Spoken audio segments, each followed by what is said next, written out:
Ya, pemirsa, warga desa Klating geger, pasalnya Idewo Putus Sarge, 68 tahun ditemukan tewas di galian C miliknya sendiri di Banjar Dinas Dahu Jalan, desa Klating Tabanan. Sebelum penemuan, korban sempat dilaporkan menghilang sejak 30 April 2020 oleh pihak keluarga. Rumah tanpa pamit sejak Kamis 30 April 2020.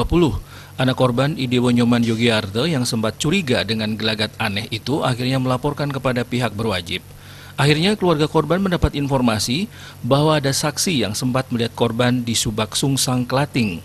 Mendapat informasi tersebut, keluarga korban bersama masyarakat dan pihak berwajib menelusuri ke bekas kubangan galian C miliknya. Setelah dilakukan pencarian oleh tim gabungan Basarnas, korban ditemukan di galian C tersebut dalam keadaan meninggal dunia.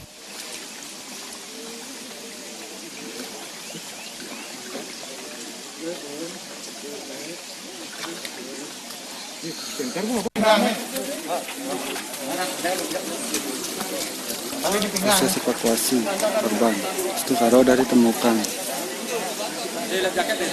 Tetap menggunakan APD lengkap.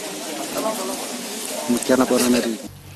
Saat ditemukan, posisi korban terkait dengan tali plastik warna biru di bagian pinggang, serta di ujung tali diikat dengan batu paras. Saat ini jenazah korban sudah dievakuasi ke rumah korban sesuai permintaan keluarga. Agung Rai, Bali TV.